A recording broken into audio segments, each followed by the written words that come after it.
African Diaspora Collective Worldwide. We are sitting here today with Winletta Henries of Henries Farms here in Margibi County in Liberia. You are going to see after this interview beautiful pictures, the amount of work that she's put into this 600 acres that she has here at her farm. The opportunities here are endless, but I want to have a quick conversation with her so you can hear from the horse's mouth, as we say, about not only what she's been able to do, but as you can see, she's a Black woman, which means for my particular office and the women's empowerment that I try to do it wherever I go, she's not only the role model that should be after what everyone is trying to do, she's also my personal role model at this point for what my farm could be. The opportunities and the potential here are amazing. So thank you for having us today at your farm.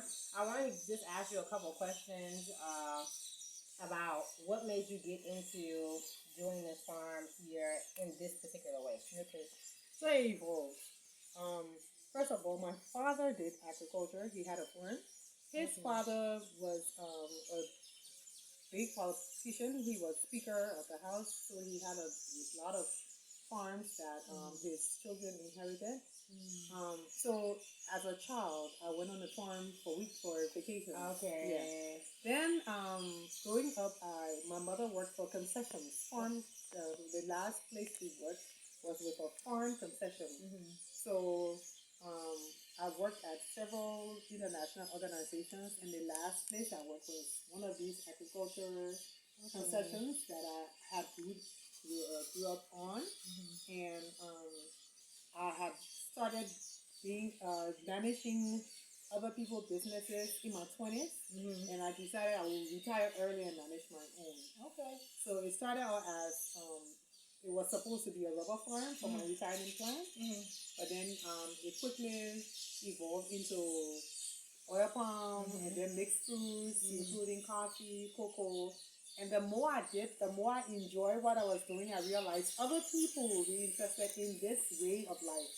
So now we're branching into tourism so that other people can come and see and learn what we're doing. Okay. Yeah. Okay. That's the direction we're going. Great. Yeah. And then, what type of government support have you gotten since doing this farm? So, as recently as 2 years ago, there was a World Bank project that was almost about to close. I've been in the country for 4 years. It was the last year, and I did a proposal that was accepted to do improve oil palm factory. Because the oil palm farm I have is in the middle of an area that has a lot of locally grown palm, and there's a market for palm oil, but the palm oil making process is difficult. Right. So with a palm oil factory, it makes the lives of the community members easier if they can just sell the palm for the good price rather than going through that laborious process of making the oil with hand. Right. So tell me about the staff. When you're talking about community development, most of your staff is from this local community. Most of the staff is from the community, but then because we do a wide range of things, we interact with people who are not even employed with us. So, like for an example, we have pigs, so we feed them a lot of cassava. So we buy the cassava from our neighbors. Okay. And then they grow rice. They grow what was the other thing that I talked about? I'm encouraging them to also grow corn. Okay. Because maize is a huge portion of the protein that the animals need. The chicken, both the chicken and the pigs. So my first layer of connection with the community are my workers. Right. The second layer are those who we purchase from, and then the third layer are those we do other businesses with. Okay. So people have shops. And they have other businesses that the workers, it's like you can't have a shop if no one in the community has money. Right. So once there are people around that are making money, then businesses start to grow. Right. Yeah. Right. So that's our third layer of contact with the community. Great. So what is your big dream and your big vision for this farm? Yeah. So we are creating this place where we can do sustainable farming. First of all, wanted a place where I can grow my own food, health issues, grow my As we all own, do. grow my own food, feed me and my family, feed the workers and their families, and then we use this as a site where people can come and see how it can be done, so that we can be able to replicate it in other places, in the county and outside of the county. Okay. So this candle is part of your product line. You were telling me it's made from beeswax that you were talking about as part of your local supply chain. You buy the beeswax from other farmers. Yeah. How would you encourage women, especially, to get into having their own business from farm products? Yeah, so there are a very wide range of products that you can make from farm, and produce. So we delved into dry fruits. So we've dried plantain, pineapple, coconuts, mangoes, huge, jackfruit, and they sell. Right. They sell. So that could be a line of business. People grow stuff. They don't make huge farms. Right. I call them gardens because they're Right. really small. Yes. Because they don't have a market. Right. They don't have a market because when you have oversupply of fresh fruits, they will spoil. Right. So unless you could dry it or juice it or dry and powder it, unless you could process it into a finished product that has a longer shelf life, it's very difficult to make money, that thing. So we already have the capacity to do those things. Right. So we had financing where we could do maybe solar, they call it kitchens, solar buildings, small plastic houses where you can show them how to sun dry these things so that they could make the plantain into plantain powder. Right. They could make the, arrow powder, the potato powder. If they could process it into something, they will have a higher income. Then the business will also help them in that if we have people coming here to see what's going on, then they could sell it to these people coming through the farm. Right. We make beeswax candles. We buy we don't buy the beeswax directly from the bee farmers because the comb is sold to the honey producers.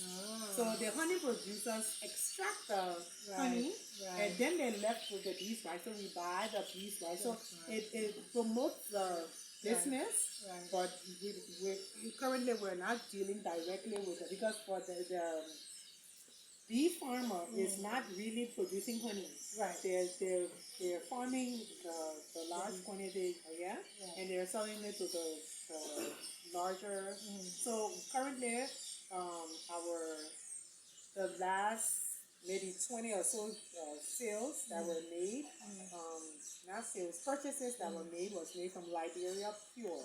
Okay. Yeah, so Liberia Pure is the country's largest honey producer. Okay. They have it by drums. I think we're currently looking for people to export honey to have a contract I'll share with you. Okay.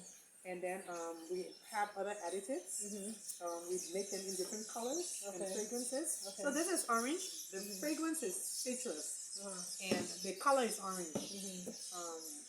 So we have lemongrass. Okay. We have one I call it's chocolate. The fragrance is like cocoa, and that's my chocolate. Scented candle. Okay. And then we do natural soaps. We call them natural soaps because they are not these heavily industrialized soaps that are made out of a lot of chemicals. Right. So they are made out of either our coconut oils or our palm kernel oils or sometimes So sometimes we add some of the temperate oils like olive oil or like soya oil. Those are two of the temperate oils that I would use because they tend to temper.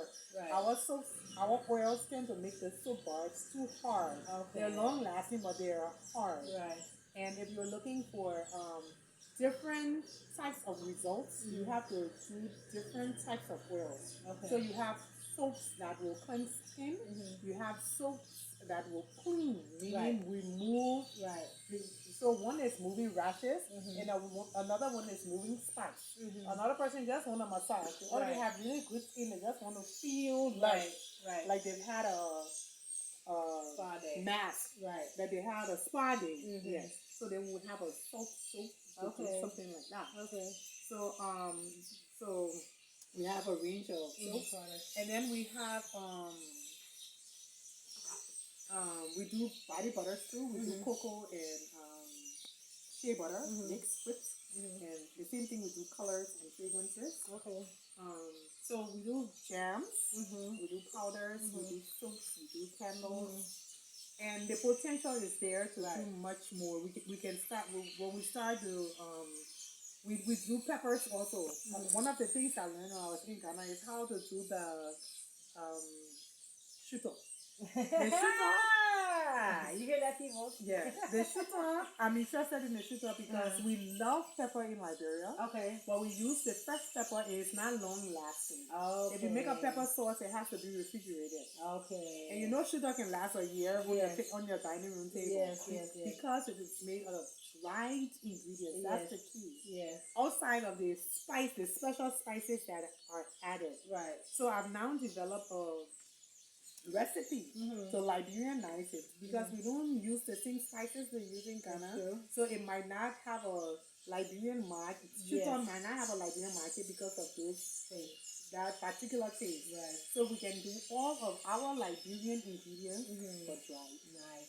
So if you were talking to Liberians in the diaspora or someone that might be interested in partnership or investing in what you are doing, then tell the people how they can reach you, how they can get involved with being able to come in for a tour, or if they want to be able to bring their schools here. How can people reach you? Okay, so we have a Facebook page. Okay. But my telephone numbers, you can share it under the screen, and my email address. So we're interested in people coming and visit. We need for more people to get interested in agriculture. As we spoke earlier, agriculture, I was saying, could be a hub, and you said is. Yes. Is the hub. So we are reaching to the time in our lives as a people, human beings, where people are realizing that processed foods need to be extinct. Right. So if we need to feed ourselves with natural food, more people need to farm. Yes. It's as simple as that. If we will survive as a race, we need to grow our own food. Right. Our own food. Right. So I'm involved in this. I love to talk to people about farming. I have such a passion that whenever people visit the farm, they immediately want to do something. Right. Like my sister, his mother. If you walk around her yard in the day, you will see she's growing. As small as the yard is, you can grow small okra or pepper, or you can grow something. Yes. Like we shouldn't be living in such a lush country and buying the quantities of food that we have to. There are things you have to buy, yes. Sure. But there are certain things you shouldn't have to buy. It goes behind your house. It's true. So if people want to come home where there is much more land space, you can have as large a house as you have in the more developed country for less. Right. You can have cleaner air for free. Yes. You can have cleaner water for free. Yes. It's stress free. Yes.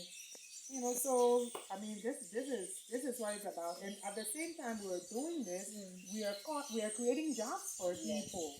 We're creating just by our being here, create jobs for people to help us achieve our goals and our dreams, help them to achieve their goals and dreams. That's true. Well, I want to thank you for inviting us to your farm. I want to thank you for all the work that you've done. I want to thank you for being an inspiration to myself and to Joe and to all of your staff that are here. If you if you're coming into Liberia in December, you need to come to Henries Farms. You need to have this experience for yourself. Like she said, when you come here, you can't leave not wanting to do something. And that's the point. It's the OHSF lifestyle. This is a lifestyle. And you need to, I would encourage everyone to think about how you will preserve not only your life, but the life of your community and the life of our people as a race of people. This is how we liberate ourselves as Black people. Black economic liberation is what we push at the Cooperative Executive Management Team and at the African Diaspora Collective. So I want to thank you again for inviting us to your farm. I'm very excited about the partnership opportunities. I myself personally will be partnering with Ms. Henries here to do multiple different things. You know, I go around the world doing all types of things with Liberia. Liberia is going to be competing heavily with Ghana at this point. So watch out and come by and see us. Thank you. Thank you.